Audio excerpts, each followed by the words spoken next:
All right, so we have episode 8 of Star Wars The Acolyte. Right off the bat, I want to say this episode was pretty good. It was pretty well paced. It was written okay. People actually moved the plot forward and stuff actually happened. Actions had consequences. And yeah, you could tell some effort was put into this episode, which was a surprise, but a welcome one. Unfortunately, it's a little too late for that because that's how it should have been the whole season instead of just only 2 episodes of the season being good. Had they just did this type of writing or used one person to write each episode throughout the season, then it would have been either a okay, good, or average Star Wars show, which would have been much better. So this show just seems like it had a lot of good ideas. They had a lot of things they wanted to do, but the execution was just terrible because of how things were done behind the scenes. So the episode kicks off with in the present day where, Osha and May still have the little master swap situation going on, and they both end up landing on planet Brendar where everything started. So this is a everything will end where it all started type of episode. And Osha and Chimera gets there on a regular way with the ship, while Osha and Soul get there on a not regular way because May manages to escape her captivity made by Soul, and she uses one of the mini ships and Soul's ship to escape. And Soul goes after her, and he almost catches her, but he's sabotaged by the little furry guy that we met a few episodes ago. That literally just comes out of nowhere for no reason. He saw how dangerous he was and he just decides to ruin the chase. But luckily they both end up crash landing on Brendar. So that worked out for them, I guess. Then on Brendar, they kind of get separated and we see another fight, round 2, between Soul and Chimera. And this time Soul is ready, he's more angry, and he's, just more active in this fight because he's learned from his last fight where everybody else got slaughtered in episode 5. And Soul actually gets the upper hand and is about to kill Chimera until May comes in and saves him. And then here's where we have more character 180s because these episodes are different, written by different people. Chimera tells May, "Yes, good. Strike her down. Blah blah blah." And she tells him no because she basically wants to hear his confession of him killing their mother 16 years ago while they were on this planet. And he does confess and tell the truth and tells her that he did kill the mother, but he does the cliche "I was trying to protect you too" thing. And they do this weird thing where in TV shows and movies where two people are having a conversation, they're really close to each other, and they're basically like either using a regular volume voice or a whispering voice, and someone from all the way over there can hear them perfectly and clear 4K 1080p.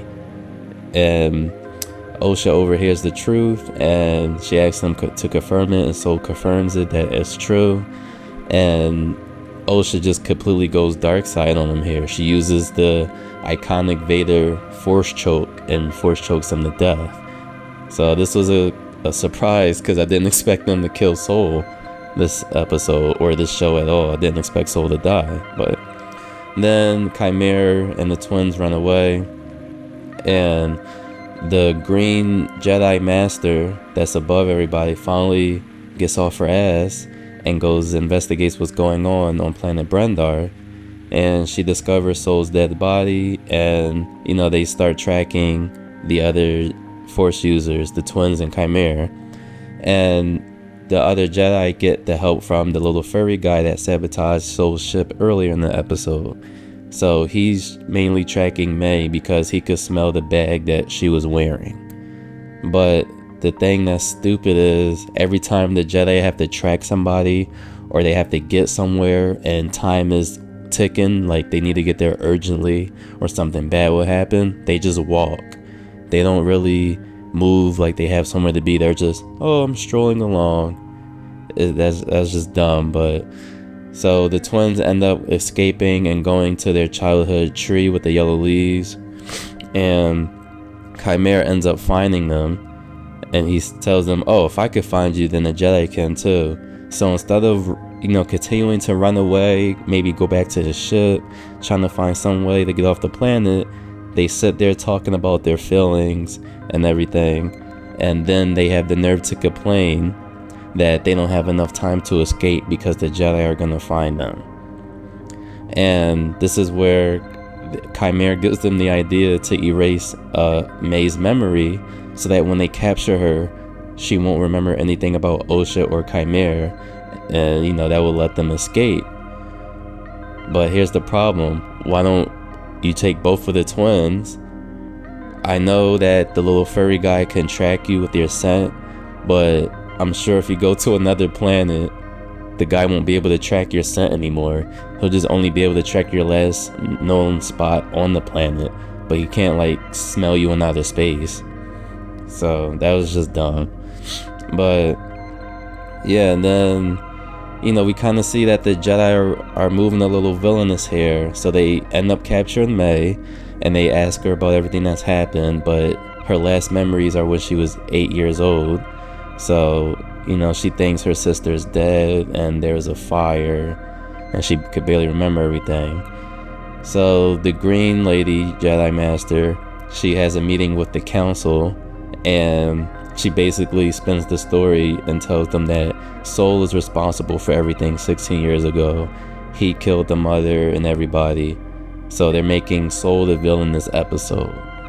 And you can really see that by the way he tries to talk with the twins and get them to calm down. He does the "I'm trying to protect you, I did what I thought was best for you," but he really made everything worse.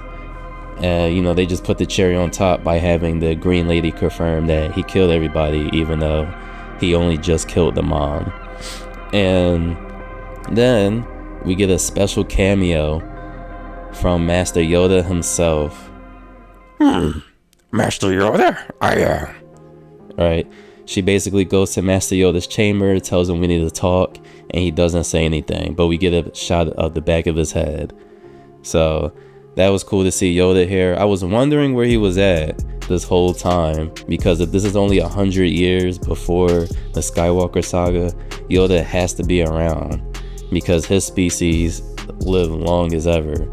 So I'm glad to see Yoda's finally there. But that was basically a cliffhanger ending. So I'll give that episode a 6 out of 10. The episode was good. It had a lot of cool moments.